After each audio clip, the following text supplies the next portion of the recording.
Okay, we will call our Parks meeting to order, the July 9th, 2025. And we will go ahead and start with the Pledge of Allegiance. I pledge allegiance to the flag of the United States of America and to the republic for which it stands, one nation, under God, indivisible, with liberty and justice for all. All right, thank you.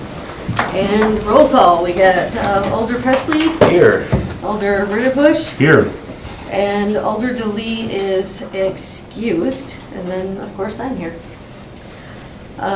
So I'm looking for approval of the agenda. Motion to approve. Motion by Alder Presley, I'll second it. second by Alder Ritterbusch. All those in favor say aye. Aye. Those opposed? Nay. And that is approved. Next, approval of the minutes. Motion to approve. Motion made by Alder Presley, Second. seconded by Alder Ritterbusch. All those in favor say aye. Aye. Aye. And those are approved.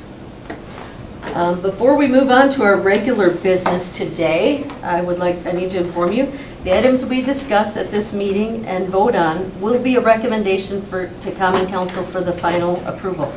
Our next Common Council meeting is next Tuesday, July 5th at 6 o'clock in the room next door. A common question we receive is, do people need to attend the Common Council meeting after we have voted on your agenda item? The committee's answer to your question. Our vote is a recommendation to the Common Council. The items before us may or may not be pulled for further consideration at the Common Council meeting. Your attendance at the Common Council meeting is your sole decision. Thank you. Okay, on to regular business. Consideration with possible action on the request to review alternative options to the annual City Band Concert Series at St. James Park. So I'll probably defer to James Okay. to give you a brief summary of this topic. Okay. Yeah, hello. So there's requested by a member of the public to review alternative options to the annual City Band Concert Series at St. James Park. Not sure if everybody knows, but a lot of people do, that the City Band plays at St. James Park during the summer for 10 weeks, Wednesday nights from 7 to 8 o'clock.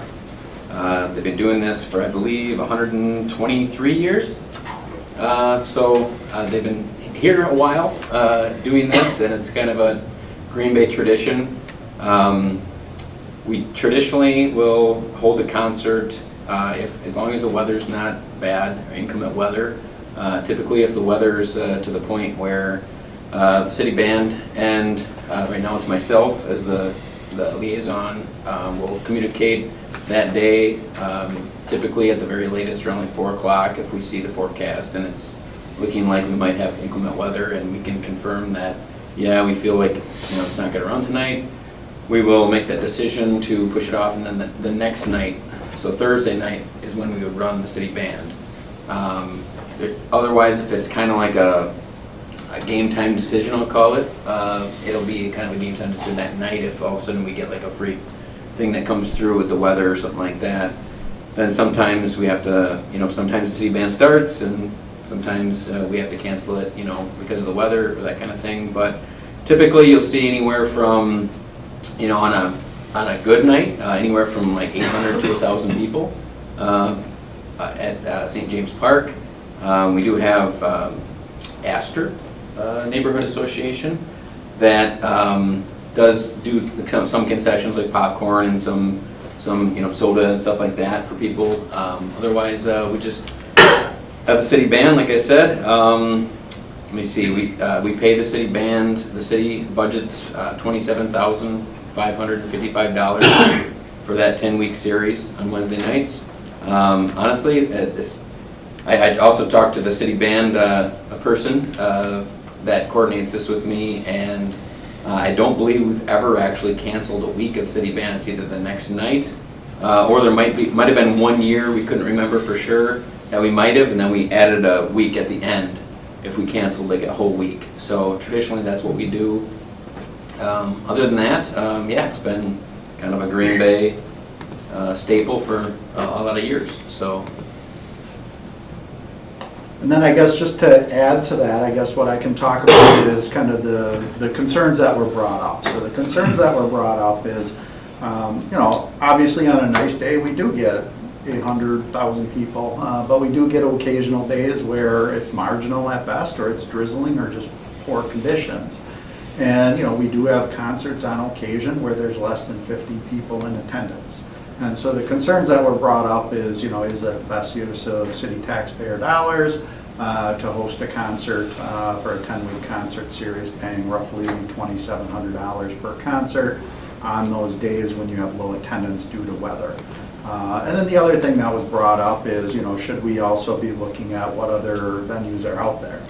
Should this entire 10-week series be strictly the city band concert, or should we introduce other bands into the mix somehow?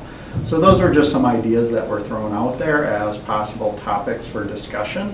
What I would recommend at this point is we just open up the floor to public input, hear what people have to say, and then from there we can decide what direction you'd like to go, or if you want us to research it more.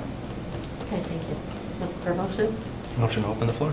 Motion made by Alder Presley. Second. Second by Alder Ritterbusch. All those in favor say aye. Aye. Aye. And the floor is now open for those who'd like to come forward. Please say your name and your address. My name is Eric Drzwicki. I live at 632 South Roosevelt, Green Bay.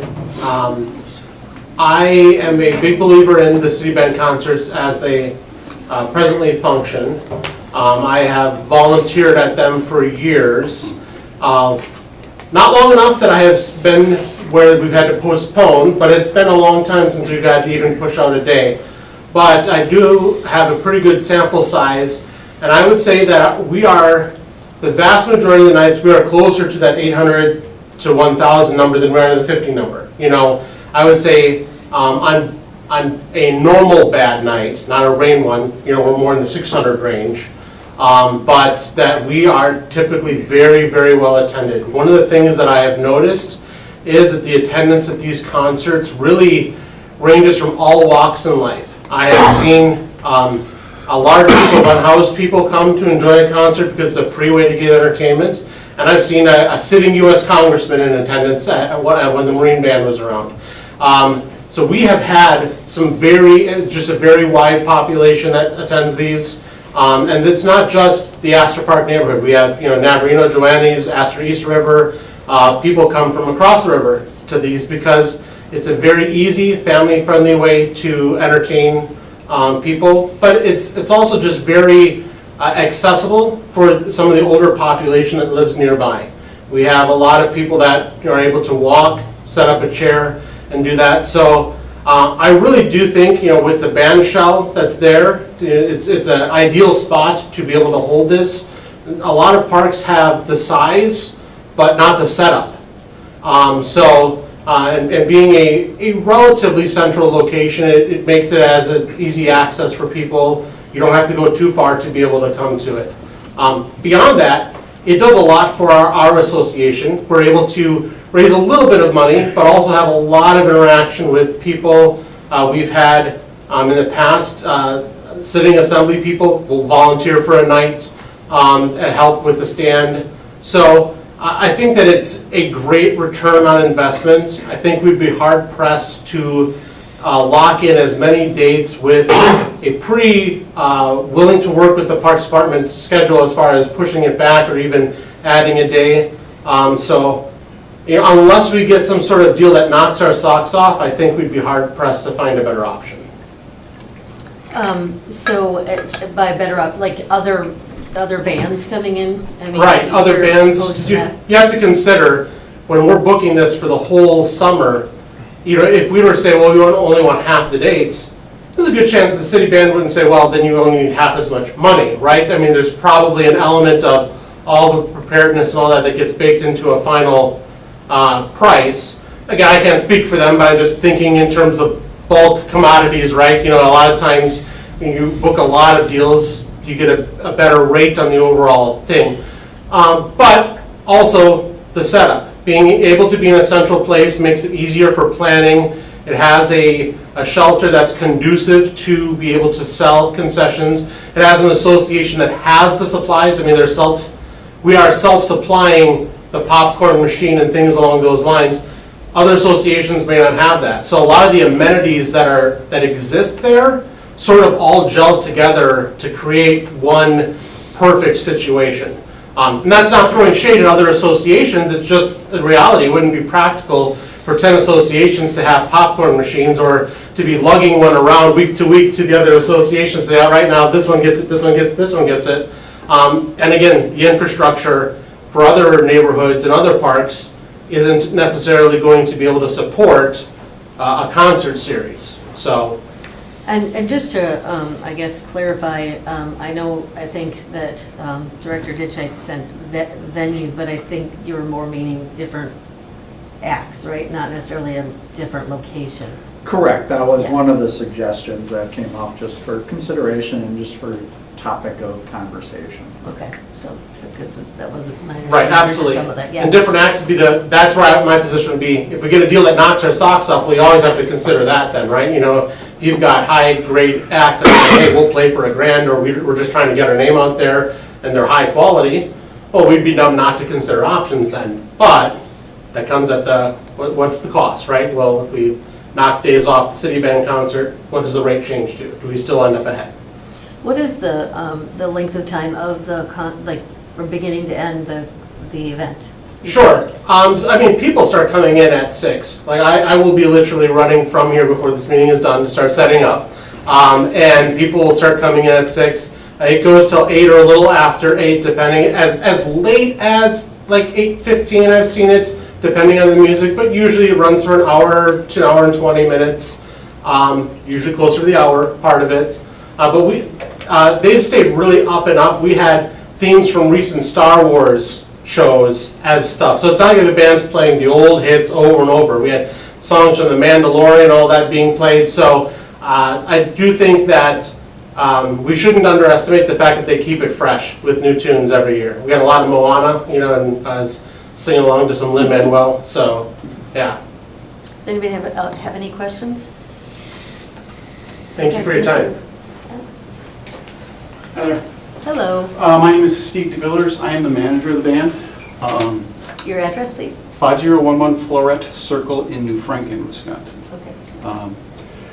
Couple of things that were brought up about maybe bringing in different acts. I will just throw this out as a musician in a number of different groups.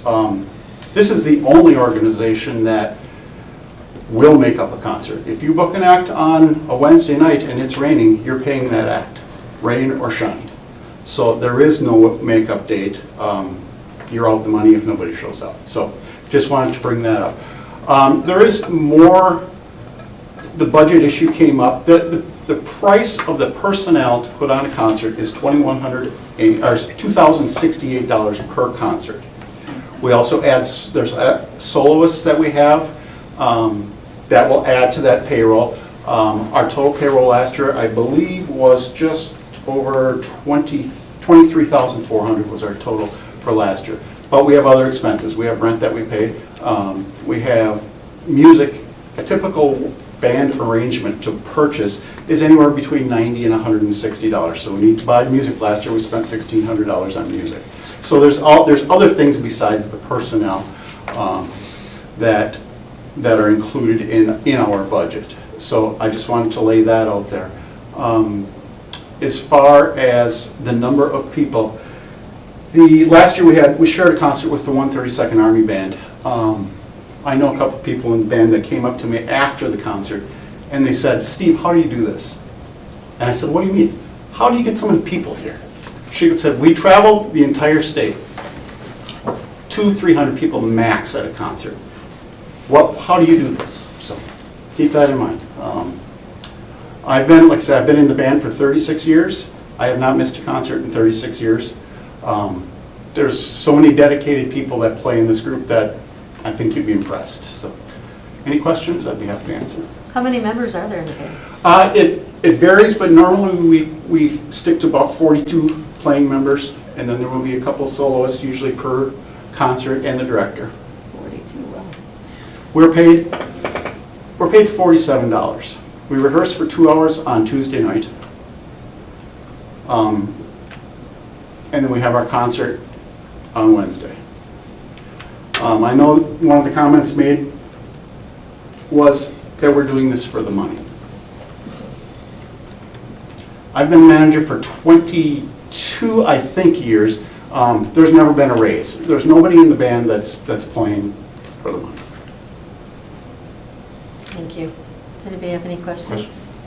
No, that's phenomenal. Thanks. Yeah, thank you. And I would say that you're, the reason you get so many, maybe 123 years of consistency, that'll bring it up, that'll bring Because, people up. You know, and we can't really control the weather. It is an issue. I also wanted to say, I have been working with one of the churches in the area that would be willing to house the band as an alternative location when it rains. So we would talk to James at 4 o'clock, we maybe even move that up earlier. Make a decision, you know what, the weather is iffy. Why don't we move it inside tonight? We move it into the church, we would need help getting equipment from the band shelf, but it's, you know, it's 500 yards, it's not a big deal. That would be an option that we could look at for the city band. Like I said, I've been in discussions with them for the last couple weeks. If that's something the city wants to pursue, we can look into that a little more. So. Thank you so much. Anybody else? I see that Debbie is online. Did you want to speak, Debbie? Can you hear me? Yes. Okay. No, I just wanted to get input from other people. One thing I do want to say is when you said you have 42 people up there performing, there is really, I've been listening to live music for a long time in the city of Green Bay. There is a lot of talented musicians up on that stage, a lot of them. Debbie, You know, some of them. Debbie, just, could I get your address, please? Oh, I'm so sorry. 1010 South Jackson. Thank you. Go ahead. So a lot of talented musicians that are really kind of donating their time. When he give you the breakdown, they ended up getting paid $47. I'm like, whoa, that is really dedication right there. So, yeah, that's a pain in the butt booking other acts, and let me tell you. And that's all I have to say. Thank Okay. you. Any questions for anybody? Or any of you have questions for her? Okay, thank you, Debbie. Anybody else Yeah. want to speak? Come on up. Name and address, please. Megan Borchard, 1146 9th Street, Green Bay, Wisconsin. So, on the county board, part of my district goes into Astor Park, into the neighborhood that we're speaking of. I think it would be a shame to do something different other than the city band. Not that I'm not saying that we couldn't, but I know from hearing from people who have children, it's a good way to introduce children to music and get them excited about what they could be doing or how they could be volunteering their time. I know hearing from another supervisor and her niece, she asked about the music that was being played for the different, like the Marines song, the Army song, Navy, and why we do that. So, educational purposes. That, and it encourages a younger generation to maybe join the band. So, and keep the tradition going. Thanks. Okay. Anybody else have any questions? Thank you. Anybody else want to speak on this?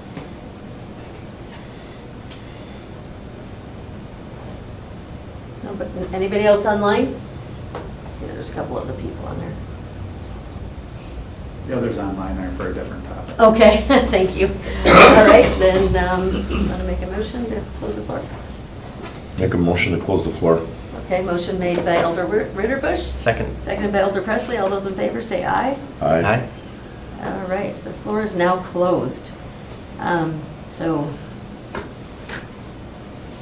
What are your? I would make a committee's motion to wishes? continue to do what we've been doing for 110 years. It sounds to me like it's a pretty good 123. 123 years. 1, 2, 3. Yeah, I would make a motion that we continue to fund this concert series. I think it's awesome. I know I've got calls, and like Megan said, kids go there and they learn the different instruments, they learn the different kinds of music, so I think it's well worth the money spent, especially $47 a person. That doesn't even cover your time to get there.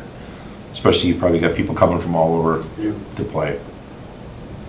So that's my motion. Okay, there's a motion on the floor. A question. Okay. Just for the director, is this, so the concerns that came up with this, you said came from an individual in the community. Was it based on just the cost of it, or people concerned that we keep doing rain dates? Primarily cost and cost associated with the rain dates. I think this individual definitely was happy with the concerts when it's a full park. A lot of people attend. It's kind of those days that are kind of iffy, and there's just not a lot of good turnout. So it happens usually every year. We have 1 or 2 of these days that are kind of not greatly attended, Right. just due to weather. In this case, the very first concert, we ran into that, where there was rain in the forecast for Wednesday, and then there was rain in the forecast for Thursday, which looked even worse. So we made the decision to host the concert on Wednesday. And it did drizzle that day. They held the concert, and it wasn't well attended. But again, that doesn't happen every week. Like today, it's a beautiful day out. We would expect a full crowd out there today. So that's what kind of spurred the conversation. But it happens on a yearly basis to some extent. Anything else? Okay. Do we have a policy that you go by, or is it kind of just, We have a contract with the city band stating how the decisions are going to be made and how much we're going to pay them per concert. So yeah, I mean, the policy is really, James and the band leader work very closely, 2-3 hours in advance of the concert, and they make the decision together. So it's not one entity making the decision. Both of them cumulatively make a decision jointly. okay. Yeah, and I know actually an event we did, well, I wasn't the one planning it, but I was at it. The band canceled because it was raining out, and even if they were under a tent, they said that it wasn't enough. So I know that it can be a problem, with the bad weather. So the consistency is important. So we do have a motion on the floor, I will second that motion. and seconded by Alder Presley. And all those in favor say aye. Aye. Just make a comment. Oh, and any other questions or comments? Yeah, I don't think this necessarily needs to be added to the motion, but since you're already talking about having a rain location, just I think continuing to have that conversation would be good. Not to make that as an amendment, just, I think this is a good thing. We have people coming out speaking to it. Not everything that goes on for 123 years is good, but this seems to be a good enough reason to keep it around. I'd love to see it continue, but that doesn't mean we can't change our approach maybe in terms of having a secondary location, so we don't have this pushing off to other days when we're not sure about things. That doesn't seem like a very modern approach to scheduling acts. So I would, but I'm on board with us continuing doing it. Okay, should we add that to the motion, or just? That would be your call. I think they're already I doing think it. they're doing a good job. They're already doing it. Figuring it out, so, They had more paperwork. yeah. Okay, motion and second, and all those in favor say aye. Aye. Aye. And it passes. It's going to continue as it is. Thank you, Alders. All right. Thank you. Thank you for coming out. And number 2, consideration with possible action on the request by the owner of 531 South Oakland Avenue to waive the $3,841 unauthorized tree removal fee. So let me just start and give a brief presentation, and then we can open the floor to interested parties. So We do have our forestry supervisor here to answer any questions that you might have also.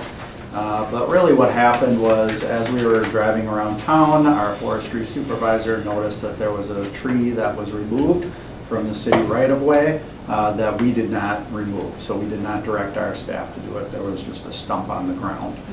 So upon further investigation, we determined that that was removed without authorization from the property owner. And ultimately what happened is they contracted services with a company to do some tree work, and the tree was removed. And they can speak to how that happened on there, and I won't speak to that because I don't know how that happened necessarily.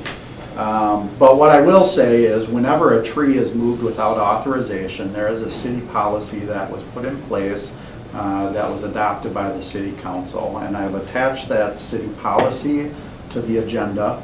The very last page of that policy really gives you, I highlighted a paragraph in there, really just stating how we determine what the penalty is or the fee is when a tree is removed, a street tree or a park tree is removed without authorization. And so as you look there, what we do is we determine the value of the tree that was removed. In this case, it was a 10-inch burrow tree, so a tree with a diameter about this size. And there is a method in place that is an industry standard method of assessing the value of a tree based on the size, the type, and the condition of the tree that was removed. And that's all spelled out in the policy. And you can actually see how that was calculated out in one of the attachments that I included. So what we do is we charge the homeowners the value of the tree that was removed plus the cost to remove the stump. So that is what the fee is for. In this case, I believe that the fee was $3,841. If you look at the policy, it clearly states in the policy that only the city council has the authority to waive the fees associated with this. I will say that my recommendation would be to deny this request, and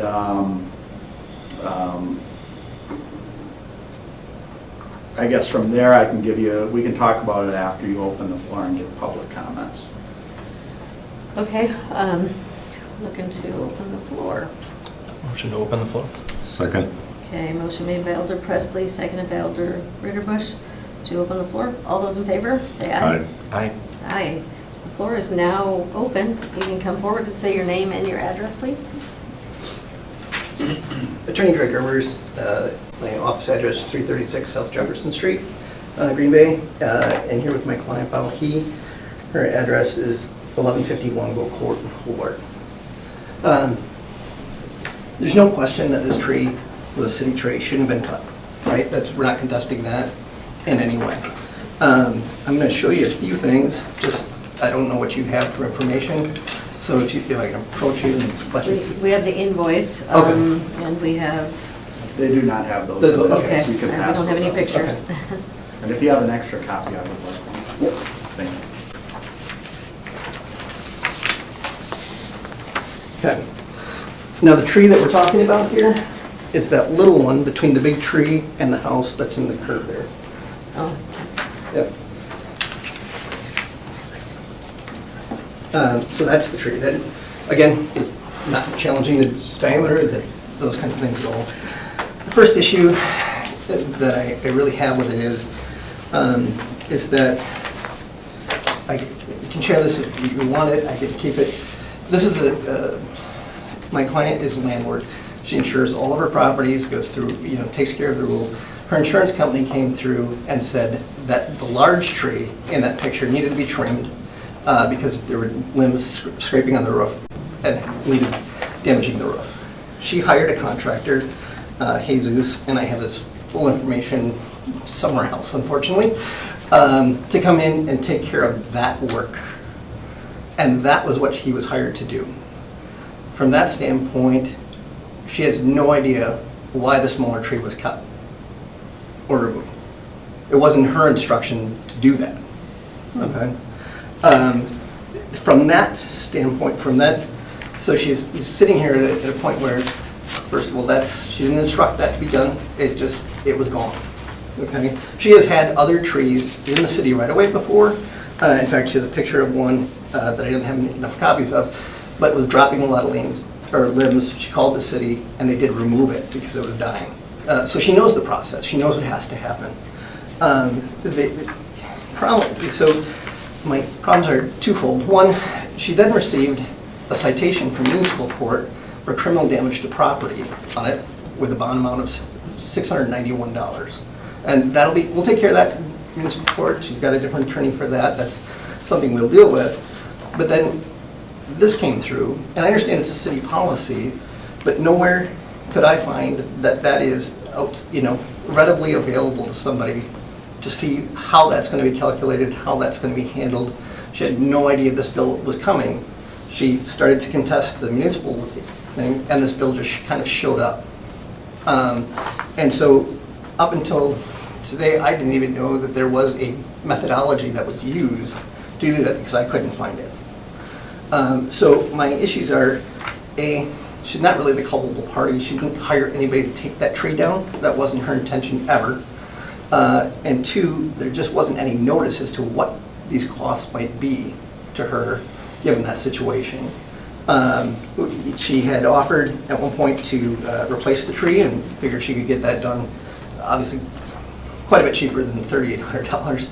But I understand the value of the tree. I'm not arguing the method. I don't want to seem like I'm just, arguing everything. But I think that at this point, for somebody who really just wanted to make their property compliant with their insurance company, that a $3,800 fee on top, that came out kind of out of the blue from her respect, on top of an ordinance violation for criminal damage to property, which to me seemed a little excessive to be charged that way, but that's for judge to go to take care of and make that determination.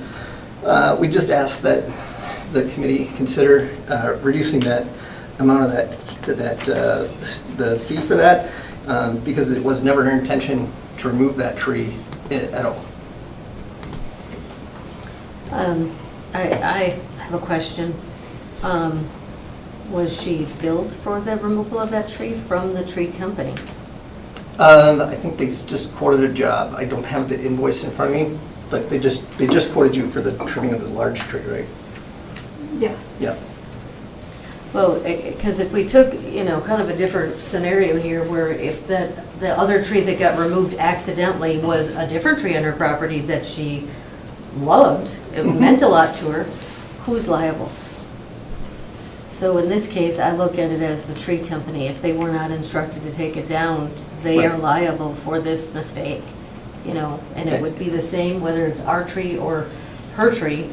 I would be just as upset, if it were me.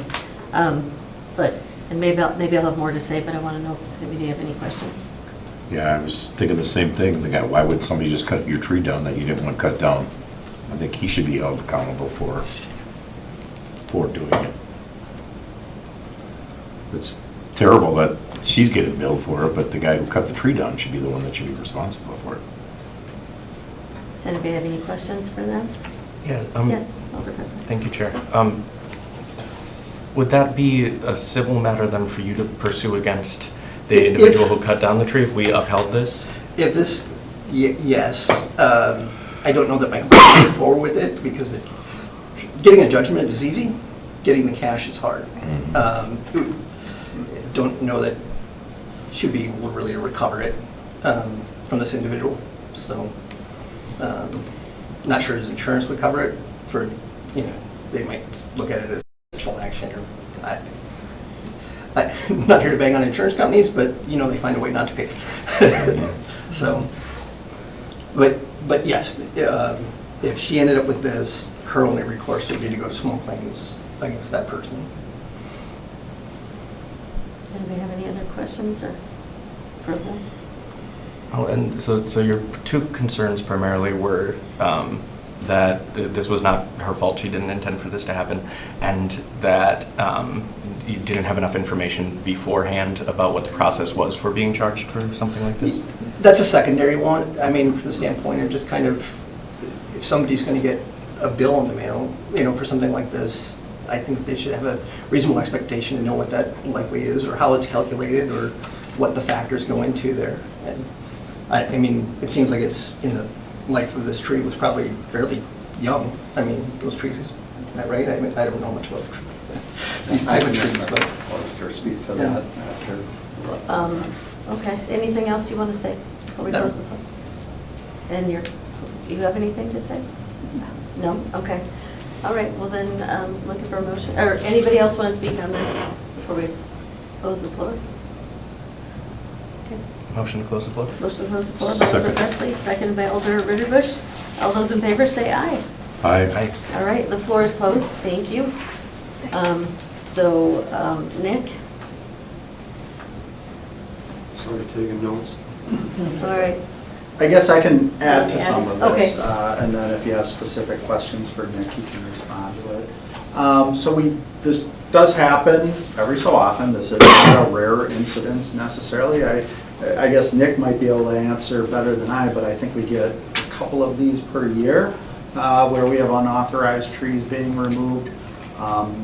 Not in every situation is unique and different, but oftentimes, or it has happened pretty regularly, where a contractor that was hired by a property owner is the one who removes it on behalf of the property owner. In all previous instances where that has occurred, we billed the property owner and not the contractor that did the work, because, we can't, I can't speak, I'm not speaking specifically to this incident.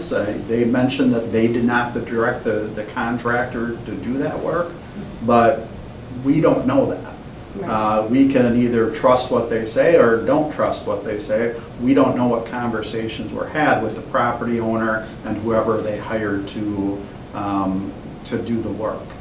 So in every instance to date, we've billed the property owner. and that makes sense to me, I wouldn't think we should do that directly to them. Again, I'm not saying one way or another what happened in this instance. I'm just saying that's the justification of why the bill always goes to the property owner and not the contractor that has done the work. So I can't recall, I can't say it's never happened, but I think it's pretty fair to say that I don't recall the city council ever waiving one of these fees in the past. But I'm not saying that never happened. I just can't recall an instance where we have.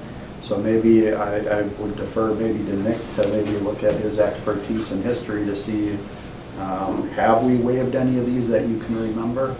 Nick, would you mind just coming forward a little bit, because it's hard, I know when I've been on Zoom, it's hard to hear unless you come closer. Sure. Yeah, none that I know of. I haven't been in this position real long, but we also have several on the docket that we'd like to pursue. The summer was kind of a rough summer. I don't know what people are, if they're fed up with their trees or what, but yeah, we've had a few since I've been in this position in this case, and then we also have one, car hits and, car collision ones that we always try to pursue those too, especially if there's insurance involved or whatnot. So I don't know if it's a question for you or for Director Ditchite, but is there a letter that's sent out or just an invoice without any kind of explanation? We usually just send the invoice, I believe. Sure. Without a letter. I definitely take in consideration, we could enclose a letter and kind of explain the appraisal sheet a little bit in there. It might help, alleviate, at least having this meeting in the future. And yeah, the calculation process is a form that was created by landscape experts, certified arborists. So it's experts in the field that created this form, and that's how we calculate those numbers. Yeah, I mean, I would love to see a letter, so obviously that's a separate issue here, but. Yep, that's kind of the notes I was making, Yeah. so. I mean, just you get an invoice without any kind of explanation, it's probably a little bit surprising and not real clear. Sure. So does anybody else have any questions for Nick? Alder Presley? Yes, thank you, Chair. Is this information about how the calculations are made, is that available to the public? I don't believe specifically the calculations, but I believe the source where we get the form from and the policies online. Okay. It's in the, Well, the policy has been approved by the city council, but I don't know if it's posted anywhere online. Okay. Typically, policies aren't necessarily all posted online. Ordinances are, but not policies. Okay. So I think that this probably would be difficult for somebody to find, unless they went back to maybe the committee that actually approved it, which would have been hard. It'd be hard for somebody to find that. Could we make it more available? Yes, we could put something on our webpage talking about that on the city, or on the forestry section of the park department webpage. Talk about how the fee's calculated and maybe give a little more information, or at least provide that information along with the invoice. I think that that's a fair justification moving forward for that. I would also, I guess, really, it's more about the rules about not removing trees within the right-of-way than it is about the calculation. The calculation could be, that's something you send with an invoice to show, this is why we charge you what we charge you, but making it clear that you can't just remove trees in the right-of-way. Where's that located? Is that on the Well, website? there's a city ordinance that says you can't remove trees. Okay, so it's in the right-of-way. ordinance. And that is online on the law department's webpage. All city ordinances are. Okay. Chair? Yes, So, Alder Johnson. Director Ditchite, the thing that I'm maybe struggling with a little bit is why this was adopted as a policy, when that was adopted. Do you have any insight on that? I do. The policy is in the agenda packet, and let me just see if I have that on there.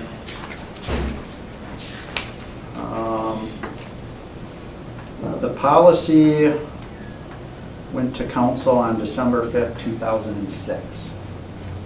Okay, it's almost a 20-year policy. Correct. And, kind of I think the piece that I'm having a hard time with, this was a small tree and came back at this amount. What if this were a larger tree? Like, what does that calculation look like? It can be more, obviously. We have had instances where we have billed considerably more for, large trees that were removed. What's considerably more, 5,000, 10,000? I think what's the highest that you can I remember? think, didn't we do the one on Roosevelt, that apartment That was a building? I pretty thought it big was one. around 18,000. Yeah, it was And I think- around 18,000. And this is where I'm having a hard time with this, right? Where it's not publicly available for someone to see this. It doesn't come through like our annual fee schedule does. Where that's a publicly, searchable or even approved number by council. So I'm just wondering why this is a policy and why this isn't in the ordinance. That, I'd have to probably defer to the law department, but what I will say is it'd be hard to put this necessarily in an ordinance to that exact, to provide that much detail in it might be difficult. I have to defer to them. The calculation is based on several different factors. It's trunk diameter, it's quality of the tree that's there. It's, I guess, Nick, maybe you can respond to all of the factors that go into this, but this is, it's one of those things where oftentimes there's sticker shock to the value of a tree. But if you think about how much value that tree brings and replacing it with a small inch tree that has very little Yeah. impact. And to be clear, I'm not questioning that because I know even insurance companies, right, have ways they calculate the value of these things when they're damaged by a storm or something.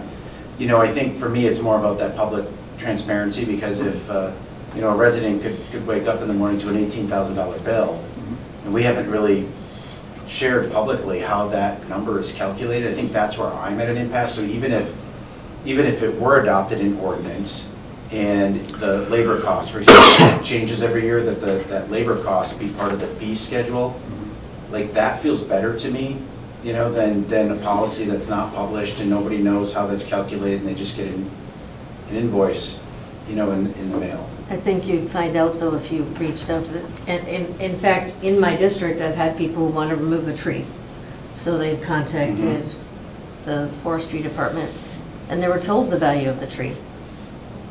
Right, but even like right now, I don't know how if I'm the judge, not that I'm giving the attorney any advice here, but if I'm the judge, I don't even know how this is enforceable, if it's just a policy. It's an ordinance, but this is part of the ordinance, correct? There's an Well, the ordinance says that you can't remove trees without authorization. As far as, I'd have to look at the specific language to see how this policy is tied into the ordinance. I didn't look at that before the Yeah. meeting, and I can't remember the specific language. And for what it's worth, I think this is a cheap lesson for us, frankly, because it's a smaller tree, but I think, what I would recommend to the committee is that this actually get referred to staff for contemplation of what a more permanent type of language should look like to make sure that it is enforceable and publicly accessible, but, and then personally, I would support waiving it this time, recognizing some of the challenges and unique circumstances around this, but I don't know, I think this should really get, tightened up in terms of how we calculate this. If we're sending people an invoice, but they have no idea how that's calculated, that just doesn't sit well with me, and it sounds like it's been 20 years since it's really been revisited. I will say that when people have asked about how it's calculated, we have told them and shared that information with them and provided the calculations. I don't recall, I mean, I know that in this instance, they did not ask me.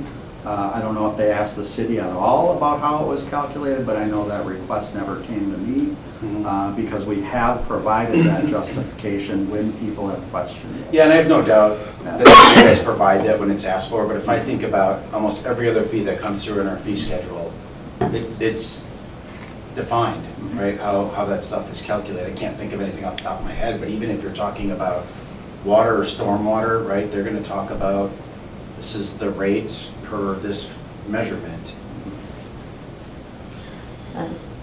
I have a very difficult time saying we'll waive a fee. And trust me, it's not been easy in the past because I've had people in my district that have wanted to remove trees that I thought it would set a very bad precedence to waive the fee.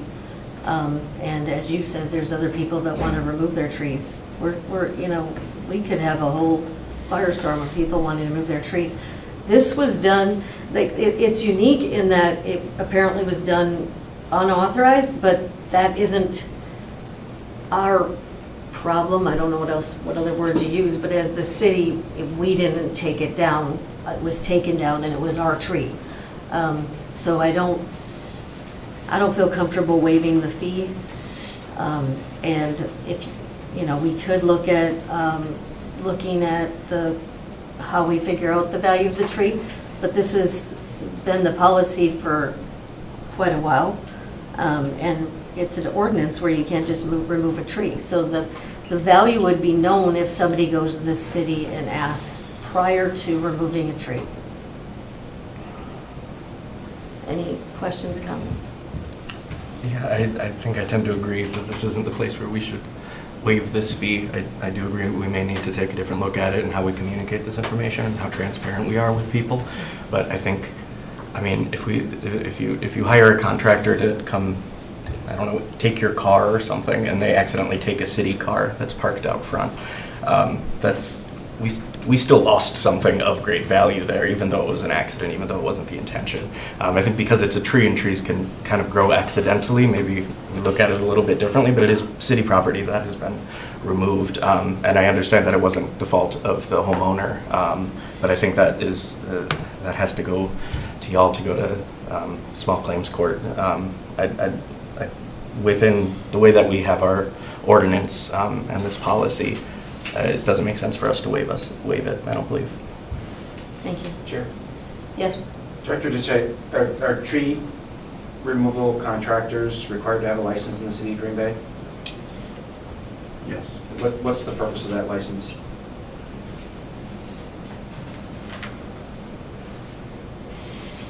Yeah, I mean, they should Follow be the knowledgeable and rules. follow state rule or city ordinances. So does this contractor keep their license even though they didn't follow the rules? Is it a licensed contractor? That I don't know. Probably not. But I guess here's again, Thing. right, here's my sticking point. If we're gonna require a license, there ought to be a penalty or consequence if you don't follow the rules. I don't know why someone would be allowed to keep their license and violate the rules and then have a property owner have to absorb the cost of that mistake. That just seems to be in conflict with me. And to me, that's a separate issue. This is not tied to this. They also paid a fine, right? You paid a fine because it happened and then got billed for it. I think it's kind of a double dip myself. I think we need to, like Brian says, look into this a little further and update the ordinance. Alder Johnson, I'm sorry. Yeah. Well, and I understand you may think it's a separate issue, but I think it certainly can be part of the motion. And, you know, for what it's worth, I still think the fee should be waived. But I don't think it would be out of order in any way whatsoever to say that as part of your motion that you're going to look at, you know, you're going to evaluate this license. I mean, I presume that the licensing must have some set of qualifications or requirements. Yeah, I guess I wouldn't worry about that. Yeah, again, it's not part of it. I have hundreds, if not thousands, of people that want their tree cut down for a variety of reasons. They want to expand their driveway. They just hate it. There's hundreds of people that hate their tree. So, you know, if we waive this one and they see that, they may just, all of a sudden their tree disappears and they're just going to blame whoever. They mentioned the name of the contractor. Do you recognize that name? I don't, but that list is online, the Okay. list of licensed contractors, so Yeah, you could look it up. I see it as a separate issue. But- Right. And that would honestly be something that, I don't know how we'd ever bill them, you know. not to bill them for this, but as far as if they're operating without a license within the city, I'm guessing there's something, or is there not something, a punishment of some sort? I'd have to check with the clerk's office or law department and look into that. Okay, anybody else have any questions or comments? Okay, what are the wishes of the committee? Looking for a motion. It's a tough one. Very tough one. Oh, it's, I know. I've been here before. Welcome to your with- first committee. Yeah, I know. Motion to approve the appeal. Wait, I didn't hear that. What'd you say? I'm not on the committee. Yeah, well, he's not on the committee. Yeah, you're right. I was just making a joke. Yeah. Can we refer this to staff and still uphold the fee for the reasons that Alder Johnson listed, referring just to look into the transparency of it? I don't know what your specific language was on that. I mean, to me, I don't know how we attach it to this particular item. That could be a Because separate communication. you're saying, basically, you know, denying the request. And let's refer this back, you know, like, Yes. Yeah, I think that if that's something that you want us to look into, I mean, we can just look into that for the future without it can add being it. tied to a motion, or if you want to put in a communication to discuss this at a future Parks Committee, you can put in a communication for us to look into that and present that to you as a committee to see how we can make it a little more transparent as far as how we calculate and do the invoicing and billing. Makes sense. Okay, Well, I'm going to move to deny then. we have a motion to deny?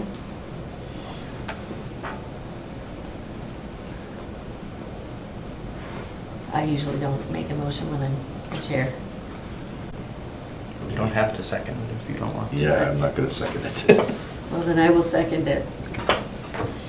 We don't have Alder Dilly here to give his 2 cents, but, so, all those in favor say aye. Aye. Aye. Those opposed? Nay. All right, so 2 to 1. It moves forward with the recommendation of denial. Number 3, consideration with possible action on the approval of the concept for the Joliet Park Area of Concern project. Okay, so I'm going to share my screen. I do have 2 people online who are here to speak about this if you have any questions. So Mandy is with the DNR, and she's our project representative for this Joliet project. And then Jared is our engineer that we hired from Robert E. Lee and Associates, who is designing this project. But from here, I'm going to share the screen. Kind of go through the presentation here. So for those of you who aren't familiar with this project, the DNR put together a committee several years ago to look at the area of concern in the lower bay of Green Bay. So what that means is the waterway was impaired from a habitat standpoint, and the DNR really wanted to be proactive on finding a way to remove that impairment classification in the lower bay. So they formed a committee and selected, 12 to 14 projects in and around Green Bay. So it's not just in the city limits, it's kind of in all of the surrounding communities. And all of these projects that were selected are either on the lower bay or along the Fox River. And were selected because of the potential to do various habitat improvements to help remove the impairment classification in the waterway. So Joliet Park was one of these projects that was selected. We did receive an EPA grant to hire a consultant to, in essence, figure out what we want to do with this park from a habitat standpoint and prepare engineered bid documents and apply for all of the permits associated with the project. So this project kind of kicked off maybe 6 to 9 months ago. I don't remember the exact day, when we had a public input meeting with the Joliet Park neighborhood area. It was very well attended. A lot of people had concerns about Joliet Park throughout the years. Really, people wanted to maintain it as a natural area, but there were concerns such as erosion. There's a lot of shoreline erosion going on, and there's a lot of access issues. The DNR was very interested in this project because of the potential to do in-water habitat improvements, but also shoreline habitat improvements. So when we had this meeting, a lot of representation from the public. They gave their 2 cents of really what they'd like this park to be envisioned as. And in general, overwhelmingly, they wanted it to remain natural and improve the habitat, both in the water and in the shoreline. From there, our consultant worked directly with the city and the DNR to develop a concept of what we are going to do.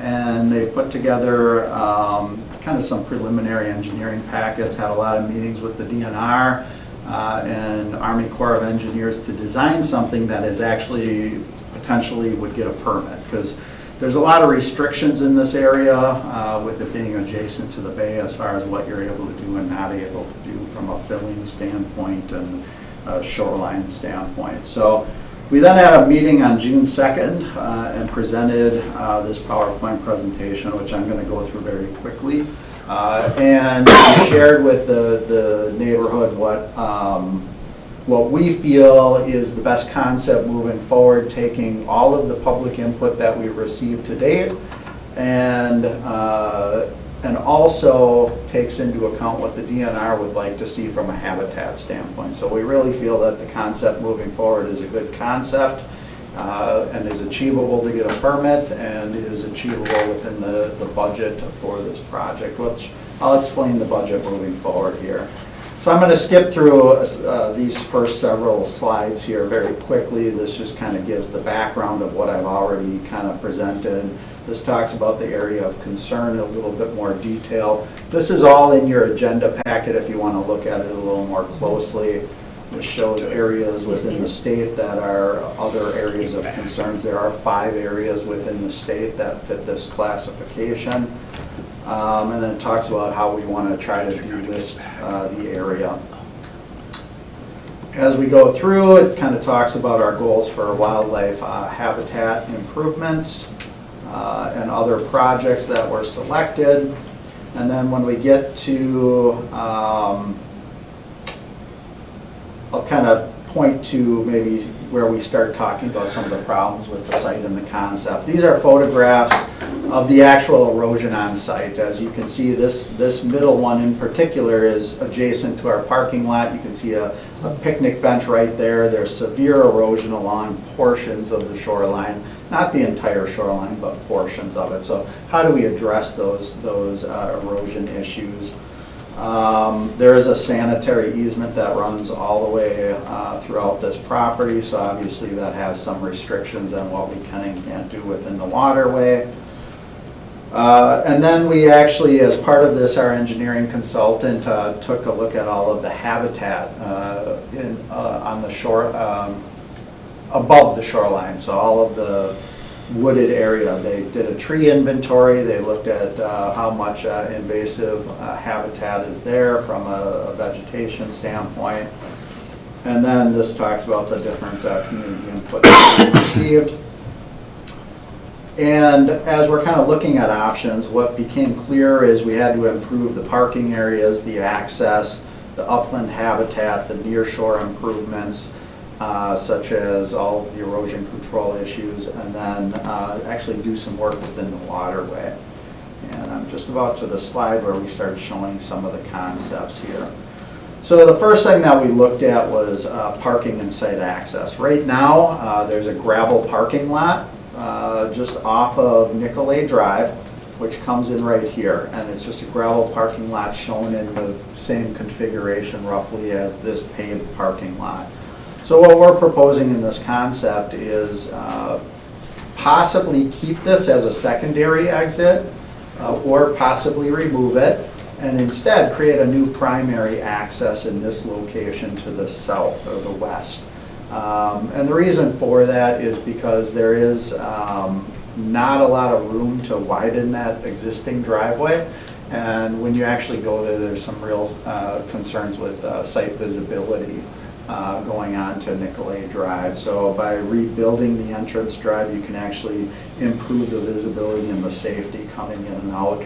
Plus, it also gives us the potential of possibly having an in and out entrance. So if we keep the original one, that might be a possibility. Then they've looked at different ways to treat the upland. So like I said, they've looked at all of the habitat, they looked at all the trees. What they're proposing here, and again, you can go through this in more detail, but what they're proposing in general is to remove all of the invasive species. So there's a lot of buckthorn in there, there's a lot of other invasive plants that are kind of taking over the site. Our Green Bay Conservation Corps has already had a couple of public community events where we started clearing out some of those invasives, and it's really made a difference. And then once we clear out the invasives, then we'll actually mark the trees that we want to keep, and then plant new native vegetation underneath it. And there's different various habitats as you go up and down the entire shoreline here. And that's kind of made up of several slides here that you can see. The other thing that's important by the neighborhood is to improve kind of the bird areas. So by just planting native vegetations and removing the invasives, we will actually improve the habitat for the birds population. But we are going to also build bird boxes and nesting platforms throughout. We will be, we're proposing actually an eagle's nest as part of this.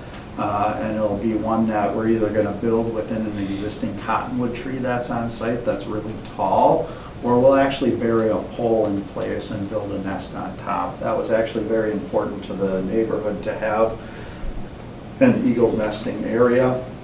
And our consultant who specializes in habitat and wildlife feels that this is an appropriate location for that. You see screech owl and tree swallow and eastern bluebird as well?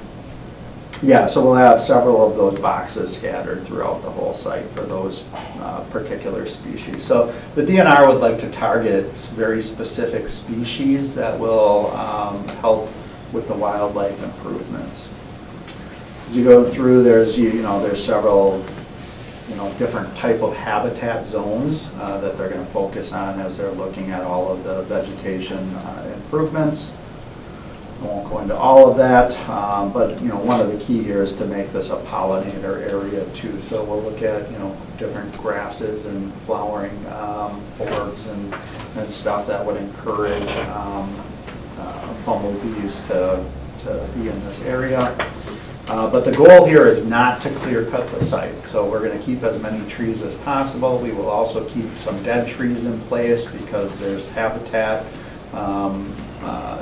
benefits to keeping a certain amount of dead trees in place, and then to just fill in with natives. So we are not gonna clear all of the vegetation down and have a clear view of the bay. That's not what we're proposing here. Then we're going to look at shoreline stabilization. And when you go out there and look, a lot of it is very stable. We're not going to touch those stable areas, but the areas that are eroding away, there's various methods that we will do. So these areas, as you can see, although it looks like it might be eroded, this is actually bedrock right here. So it's actually very stable. So in those areas, we're not going to disturb the bedrock and try to create something different. So we will keep those areas intact. Is that part of the Niagara Escarpment? I would assume it might be part of it, but I don't know that for certain, because that's a pretty broad area. We've talked about it before, so I thought I'd throw that out there. Yep. But there's other areas like this image where there's no bedrock and you can actually see soil eroding. And here we'll look at kind of bioengineering options where it's not heavy riprap being placed. It's kind of a softer, greener option for improving those areas. And then there are areas where we do have rock in place and riprap. Now these are actually concrete, big large areas of concrete, and you can see the rebar sticking out of there. So in this case, we're going to try to keep what we can if it's stable, and we'll remove what we can, and we'll keep areas that are difficult to remove, that are going to actually cause more problems trying to remove it. But in any scenario, we'll remove all the rebar that's in place there, and we'll grind that off so that it's safe to the public. Here's kind of some other bioengineered options versus hard armoring. This is really the primary concept where we start talking about major improvements to the site and what's being proposed, and in water habitat improvements. So what we're proposing, I already kind of reviewed the parking lot configuration in this new exit. You can see what we're also proposing is a formal staircase down to the waterway. Where the staircase is shown on this map is really kind of where that bench is that I showed in that first photo, where there's so much erosion. It's kind of a 10-foot cliff right there that's real hard for people to navigate their way down by foot. So what we'll actually do is create a walkway with some stairs to actually get you down to the water very easily. And then we're proposing a ADA accessible ramp actually all the way down too. So, so there's a kind of an even safer way to get down there. And then what you'll see here is an in-water feature that's being proposed. What our consultant is calling this, and the DNR is calling this, is a groin. So in essence, it's an area that will fill with riprap and boulders and actually fill within the waterway. And then there'll likely be a trail that goes out to it, so people can actually walk out to it and fish off of it, or use it as an area where people can step down into the waterway with maybe a canoe or kayak, so it's easy access for them. And then on the inside here, there'll be some fish habitat structures placed, and more than likely there'll be, there is like a in-water cobblestone area that's already that was installed maybe 25 years ago, and you can see that dashed in this concept here. We're hoping to actually improve that to a certain degree with other rock boulders and habitat. So again, the species that they're kind of looking towards are, I don't remember all of them, and maybe the DNR or our consultant can add to it, but I believe walleye is part of it, maybe bass, and then also mussels. So we're looking at kind of increasing the mussel population out there. You're going to add to it, or that's by doing this, it's going to encourage? By doing this, it'll encourage all of that habitat improvements and actually encourage additional spawning and habitat to be in water. There will be an opening here where it'll be kind of a bridge structure going to that groin, and that will allow better movement of water, so it's not, so we have constant water moving through there. and it's not kind of creating a stagnant area for the water to just sit there. So from here, we presented this to the neighborhood in early June, I believe. Very well attended. I'd say there was probably about 25 members of the public in attendance. In general, all positive reviews. I don't think there was a single negative comment to what's being shown here. And I think the public was really happy with this concept, and they felt that it met their vision of what they would like to see with the park, at least the people that were in attendance. And from there, I don't know if you want to open the floor for specific questions to the DNR or our consultant. You can do that if you have questions. Otherwise, what I'm looking for is a motion from the committee to basically approve this concept. And the reason that I'm looking for this motion is to show that the full city council is in support of what you see here, and it gives our consultant kind of clear direction moving forward. Okay, these are probably 50% designed so far. It shows that there's support by the city council and the public to move forward and take it to a final engineering 100% bid construction documents, and also gives them kind of the go-ahead to apply for the permits as part of this, because we did hire them to do this work. The total cost for all of this is, I don't remember the exact dollar amount, but maybe roughly $4 million. And the cost for this is we're going to apply for another EPA grant to actually construct it. It is likely that the EPA will fund all habitat work associated with this project, along with maybe some of the other works as it relates to access and parking configurations. But we're not sure how much the EPA will fund for that portion of the project. But the grant that we're going to be seeking will definitely cover 100% of the habitat improvements. So there might be some city bonding involved with this.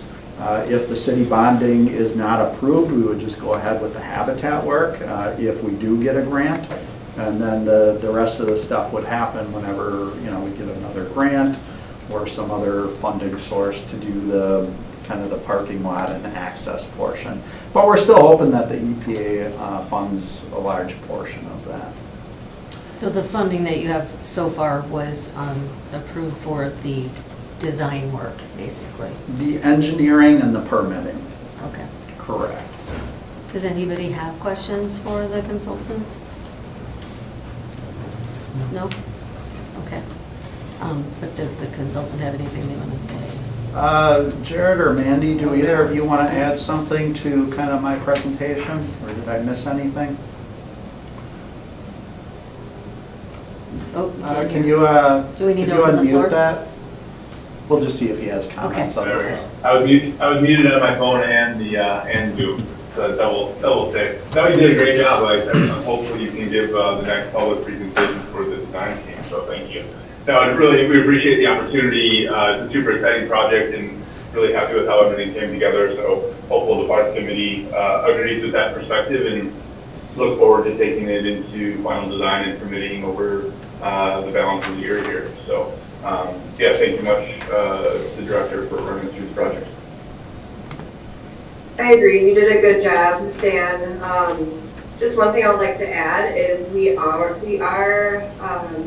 going to be doing just some more modeling just to make sure that there's not going to be any negative impacts to water circulation, and just making sure that this design won't cause any additional sedimentation, covering up existing habitat in this area. So we're kind of in that modeling phase right now as well. Okay, thank you. All right, so we're looking for a motion here. I'll make a motion to approve. We got a motion by Alder Ritterbusch, Second. seconded by Alder Presley. All those in favor say aye. Aye. And that passes. Thank you. Okay, Thank you all for the rest of the night. Thank you. All right, number 4, consideration of possible action on hiring RINA to finalize bid documents and secure the necessary permits associated with the Bay Beach Wildlife Viewing Platform project for a total cost not to exceed $107,100. Director? So, you may be aware, I know not all of you, but the city did receive a $2.4 million EPA grant about 9 months ago to construct a pier out at Bay Beach Amusement Park, our wildlife viewing platform. As part of this, we have to kind of finalize the bid documents so that we can put it out to bid and move ahead with that project. So Patrick Engineering was the consultant that originally designed the pier for us and the beach project. Patrick Engineering still exists, but they're under new ownership called RINA. So we reached out to RINA and asked them for a quote to kind of repackage everything, get everything up to date, and get that bid package ready so that we can put it out to bid. Their proposal for the bid package was $41,700 to prepare the bid packages and make it all current and up to date. And then they did have $65,400 in there for potentially permit updates. So we currently have some permits that are already in hand and are up to date. Other permits would need to be kind of reapplied for because this project has been going on since about 2019. So, we've been talking about this project for a while, and it wasn't until recently when this funding came into place. That permit support is a time and materials not to exceed. So that's kind of the maximum amount they would spend on that. I think as a staff, we feel that it's not going to reach that amount because, several of the permits are already in place and ready to go. So I don't think we're going to hit that full amount, but I just wanted to explain the difference between the $41,000 and the $65,000. Okay, so total, the added together, the 107. Correct. One is what you're having on here. Okay. Anybody have any questions? Okay, we're looking for a motion. Motion to approve. Motion made by Alder Ritterbusch, And second. seconded by Alder Presley. All those in favor say aye. Aye. Aye, and that is approved. I gotta get back to the agenda here, okay. So now we are on to informational. Staff presentation on Shipyard Phase 2 conceptual design. Okay, so I'm just going to share this. Just so you can see this on the screen. Okay, It's also so- attached. Yeah, this is attached to your agenda packet, but I just wanted to share with the committee, because it's been a while since we've talked about this project, and I just want to share with you some images and the concept that's to date. So just to kind of get you up to speed, so the city did already build Phase 1, which is the shoreline improvements at Shipyard, which is just north of Mason Street along the Fox River Trail, or along the Fox River on the west bank. That's in place. If you haven't been there yet, I encourage you to go there. It's a great park already. But we do have funding to implement Phase 2, and there's $10 million worth of funding. $5 million of that is grant funding, and $5 million of it will be coming from a TID in this area. And that's $10 million for design work and construction. So here is the current concept of what Phase 2 will look like, and as you can see, there's a lot of elements that are included in that. There will be a dog park, restrooms, flex lawn areas, kind of an exercise area, a scenic overlook, a very grand playground, a splash pad, a big, large lawn area for if we ever have a large concert venue, we can do it here. We're building a stage at Light Park, but that's going to be for a smaller venue for maybe 1,500 people, 1,200, 1,500 people. This can maybe fit 4,000 or 5,000 people, so it's kind of a bigger venue. And it allows us to install a temporary stage that we would rent. So we're not building a permanent stage as this. But there is terrace seating for where that stage would be set up. The container bar that's currently at Light Park will be moved here when phase 2 is developed. There is kind of a sand seating area where you can sit in the sand even though it's not adjacent to the water or directly attached to the water. Then there'll be a sand volleyball court. So there's a lot of elements happening here. We're hopeful we can build them all within the $10 million budget. If we can't, we'll figure out how we can phase this in and get as much work done as we possibly can. So from there, I will just kind of share some images of what the character of this will be like. I will let you know, this is still at a conceptual level from a graphic standpoint. So the consultant is about 50% done with the design. So they're still tweaking things as they go. But this is kind of the general character of where we're headed with this. So this kind of gives you a brief overview. This would be like if you're up in the air from a drone looking down at where phase 3 would be. So this is looking at the entire phase 2 site. Hard to tell what's going on in here, so some of these images are zoomed in. So this would be the exercise area. What we'd like to do is a climbing wall with some exercise features kind of attached to it. Again, this climbing wall and exercise features that are shown in this graphic are just conceptual. This isn't necessarily exactly what it's going to look like, but this gives you at least an understanding of kind of how it would fit on the site and the general space or spatial needs with it, and just kind of the general character. But we may not end up with these exact exercise bars as you see it. This shows what the dog park is looking like. So it's kind of a large fenced-in area with a crusher dust gravel surface with some concrete areas for benches and stuff like that. But it'll be all enclosed with fencing. Here's some images of what that could look like and how we can incorporate trees within that park area. You can see that we could even put some boulders in here for the dogs to climb on or people to sit on.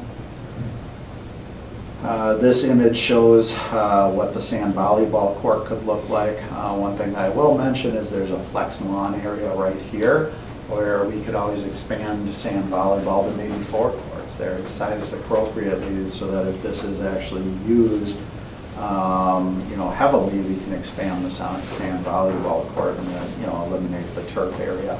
But this shows where the container bar would be and associated with that, so we can serve beverages, while we're hosting a league tournament or just league play. We can host our own leagues through a park and rec programming. And then there'll be various seating areas around it. Go to the next one. So you can see kind of that sand area that I mentioned where we would just put maybe some Adirondack chairs or lounge chairs right within the sand. So if you want to feel and touch sand, you can do that. You don't have to be adjacent to water necessarily. And of course, nobody's playing volleyball, the chairs can be placed in that sand area there too, potentially. But then we'll have some outdoor dining area or outdoor seating areas for the container bar. And it's hard to see here, but in this back area, we actually do have a hammock area for people to just lounge and sit in the hammocks. When you kind of get to this area, this is where the formal stage would be located, and this kind of shows the lawn area terraced up behind it. What this image is basically a piece of art. It originally was designed as just a kind of an interesting artistic feature. As our consultant was kind of brainstorming ideas, they came up with this thought, what if we were to get one of those shipping cranes and buy a used one that actually served as a shipping container crane at a dock? That's what's being shown here, is kind of buying one of those used ones and repurposing it as an art feature, just kind of a focal point. Whether or not we can afford this, we don't know yet. Within our $10 million budget, if we can't afford it, we'll look at other funding sources for something like this. It's a piece of art, but it is also the stage? No, it would not function as a stage necessarily, but we could, if we had funding, we could turn that into a formal stage. or you could hang speakers off of this if you wanted to. Again, this is meant as an art piece at this point, not necessarily to function as a stage. What we would do, at least in this concept, is we would still rent a stage and set it up, and this would be the backdrop to it, just kind of a nice feature behind the stage. But when we don't have a formal stage, this is just kind of an iconic sculpture type feel. So one of the goals to this concept was, we were looking for kind of artistic and destination. We wanted something that really made a statement for the city of Green Bay. Our opinion was we'd rather do less and have it make a statement as a destination than to just fill it with a lot of grand features. So this is one of those statement features. This kind of shows the terraced areas. Here's some larger concrete areas which are scattered throughout the entire site, and you'll see other images where that's pulled in here. What's nice about this is if somebody brings lawn chairs, they don't have to set up in the grass, they can set up in these concrete areas.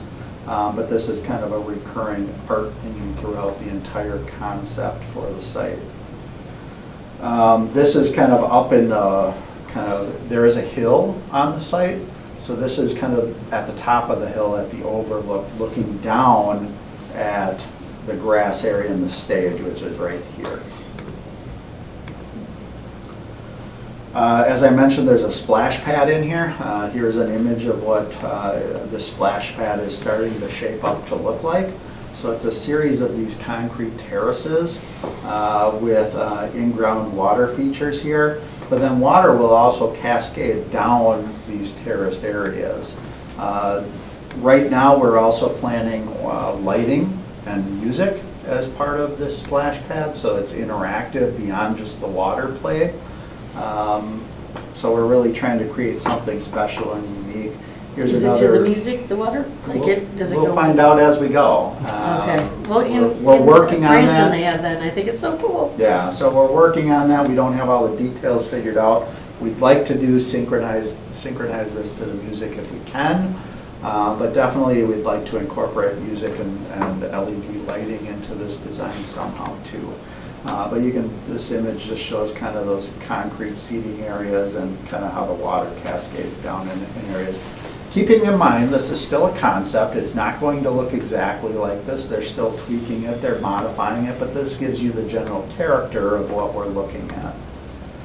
Here's another image looking at it from a different angle. Here's an above-ground view looking at it.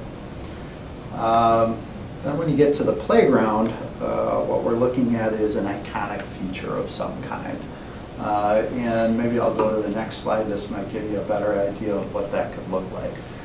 So again, our thought process behind this is let's create an iconic playground instead of a traditional playground that you can find at any other playground in the city or any other surrounding community. I mean, if somebody wants to go to a playground like that, we have 60 other playgrounds like that scattered throughout, and a beautiful one at Bay Beach Amusement Park. So we really wanted to create an iconic playground. So this is kind of themed as a crane, kind of like that other crane where you can actually climb up here. There's a giant slide that comes down, but then you can actually, once you climb up here, you can actually walk across the crane as it's enclosed and drop down into kind of the scenic overview, which is the top of the hill, and get you right to the top of that hill. Then we can actually build stuff right into that hillside too. Right now they're showing one slide coming down. Maybe we'll increase that. Maybe we won't do that. Again, even with this crane feature, this is still just to give you the sense of, the iconic feature or theme of it more than it is to show you exactly what this is going to look like. So yeah, just keep that in mind as you're looking through this. This also shows a series of kind of climbing features adjacent to it or incorporated into the playground. We've had some discussions, maybe those exercise bars go away and maybe this becomes more of the exercise area that moves to the exercise area, and maybe it's not incorporated in the playground, maybe that's more of the exercise area. And then if we do that, do we incorporate something else into the playground? Again, we haven't gotten to those decisions yet, but we feel really comfortable with where we are right now. We feel that we've kind of hit the target goal of what we've hired our consultant to do, which is really create an iconic destination focal point for the city of Green Bay. So again, this is informational only, there is no action item. Hopefully everybody likes what they see here, and if not, we will take feedback. It's not too late to get feedback. If we want to kind of tweak things, go a different direction, or even just minor suggestions, I mean, now's your chance to give us that feedback and input. Does anybody have any feedback, I love it. suggestions? Yes, Alder Johnson. Just want to thank staff. We've, we had a couple of sessions on this, and I think there's been a lot of people who've had a lot of perspectives on this, right? This wasn't just done in a vacuum, and it's obviously taking into account a lot of the neighborhood and public feedback that's been received on this project as well. So just wanted to echo my support for the project and really acknowledge the hard work that staff's put into this. They've done a really great job with capturing a lot of feedback that sometimes can be in conflict, and has really, come up with a product that I think captures, the overwhelming majority of what folks are saying. A couple things that I would maybe just kind of throw out there, and one is, that shipping container thing, the crane, if you will. I would, depending on obviously if we go that route and what you ultimately end up with, I think the more you can retrofit that to be your stage, the better. Because otherwise what's going to happen is you're going to end up renting a stage that you have to set up in front of that thing. And then you're going to have like a tall stage and an overhang in front of a tall thing, right? And it would be way better and cheaper to just rent a stage and then actually have all your electrical wiring going through, right, that piece of public art, if you will. It's a lot of concrete, especially going up into the grass area. I think the more of that we can find a way to stamp and maybe even color, I think just it adds more variety and interest. And I think that's, to me, what makes really successful public spaces is when you do have that variety. So anything you can do to incorporate that, and stamp doesn't always have to mean brick. There's a lot of different ways to stamp concrete to make it really stand out and do something different. I know there's a big push right now with planting of natives, and I would just say that I think there's definitely a time and a place for natives, and there's a time and a place for bringing in landscape design that kind of brings in a lot of color and variety. So take that as you will, but I think I've seen spots in our city right now where we've done native plantings where I'm like, highly visible spot, I wish we would have had something a little different there. And then the last thing I wanted to mention, and I know you guys know this, Dan and James do, I personally would go with the 4 volleyball courts right now. I think we have to think about programming and how do you make this park activated all the time. And 2 volleyball courts, in my opinion, I've talked with a lot of people on this, do not attract leagues or weekend tournaments. 4 courts could. And so I think if you really want to activate that space and create those opportunities, I appreciate the preservation for that future expansion, but I would just do it right away. So that's the only thing I wanted to add, but like I said, I think the design really does a great job with capturing everything that we've talked about up to this point. And honestly, that would be my thing too, would be, is looking at that as possibly the stage. It really lends itself to it. The reason why I'd asked is because I thought, is it enclosed? Because if it's like the actual piece from the shipyard, I'm sure it's not enclosed up on top, but if you're gonna make it a stage, it would need to be. But to me, it just seems like it fits there. That would be my kind of feedback as well. Other than that, I know you said it's awesome. It's awesome. I agree with everything Alder Johnson said, except for native plantings, I think. Except for the native plantings all the time. There's a time and a place, and it's all the time and everywhere. Oh, boy. We will, Tell us how you really feel. So I see that Supervisor Borchardt would like to say something. Do we need to open the floor for that? She wants to give her feedback. Oh, I'm sorry, I didn't see it. Yeah, you'd have to open the floor, I think. Make a motion to open the floor. Okay, motion made by Alder Ritterbusch, Second. seconded by Alder Presley. All those in favor say aye. Aye. Aye. Thank you. Just to Your echo- name and address, Oh, please. Megan Borchard, 1146 9th Street, Green Bay, Wisconsin. I just wanted to echo what Alder Johnson was saying. I do like the stamping idea, and if you could do it with either ships or ship names and or native fish from the area, that is something that I would look at. And then also for the focal piece, the art piece of the crane shipping, I would take a look at what Duluth did on their lakeshore, because they do have a lakefront area that they use year-round, and they have a stage that's set up permanently, and it's really beautiful.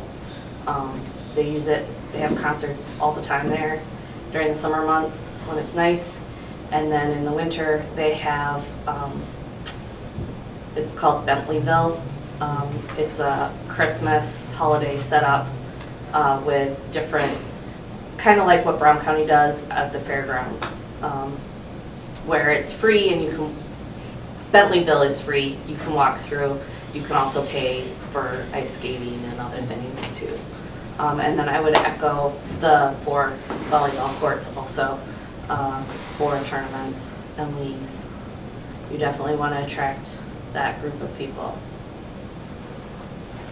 Okay, thank you. Thank you. All right, and maybe we can look at county for some funding. As long as you're here, I thought I'd throw that out there. All right, and See this what is we a, can thank you. You do have I'm to always close looking the for floor. money from the county. Motion to close the floor. Second. Motion made by Alder Presley, seconded by Alder Ritterbusch. All those in favor say aye. Aye. All right. and One thing I do just floor is want to closed. touch bases on real quick before we kind of move on here. Okay. Is Phase 3, if you look at this graphic up here, is this kind of lawn area where the parking is. Yeah. Phase 3, we don't have funding for at this point, but what that is kind of envisioned as is kind of an outdoor market area made up of shipping containers. So it'd be a series of shops and, you know, little restaurants or stuff like that. What we'd be looking at for that is probably contracting out with an independent company to manage that if we ever get to that point. But like I said, right now we've just dedicated the space for it and designed the park to really fit in well with that type of a future use for Phase 3. So I just wanted to point that out so there's more to come moving forward if we can find funding for it and Okay. interested parties. Thank you. All right, so we're looking to receive and place on file? So moved. It's informational. Not going to take any action. Well, we usually receive and place on file for the information. Right? I mean, Usually we do. Yeah. It's Okay, up to so, motion made by Alder Presley, I'll second it. seconded by Alder Ritterbusch, and all those in favor say aye. Aye. Aye, and that is received and placed on file. So on to Director's Report on updates and recent activities of Park, Rec, and Forestry Department. And I know you have it attached. Yeah, just one or two quick things on that. So we did get the slides fixed at Joanne's Aquatic Center earlier than anticipated, so we've had those slides up for a couple weeks now. So just thank you for providing the funding to do that. Other than that, Bay Beach is going well, our summer parking program's going well. There's just a lot of activity in the parks right now going on, so. Yeah, Fit in the Parks comes back this year again. For a couple years we didn't have it. So that's exciting. Next week that starts again. Free fitness classes through different parks for the next 6 weeks, starting next week. Our container bar, beer garden, will be open in conjunction with one of the classes starting next week, so that's kind of fun.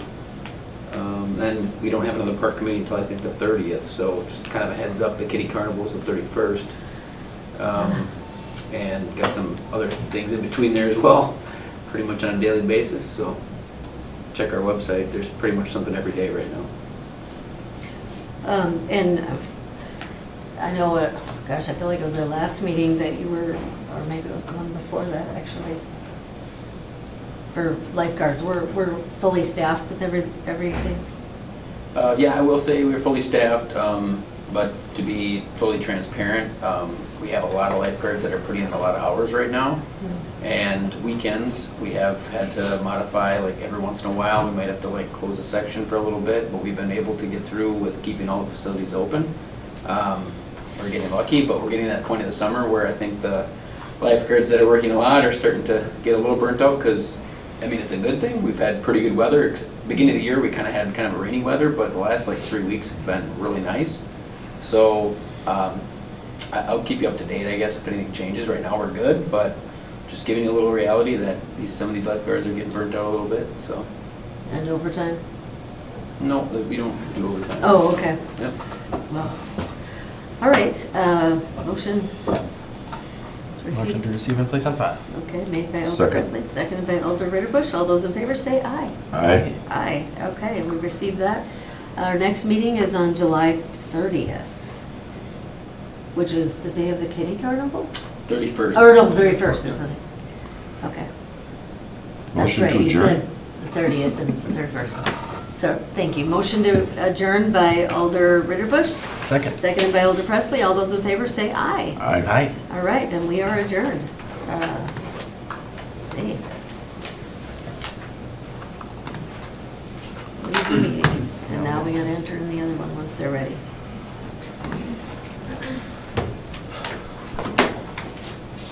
Alder Johnson, can you come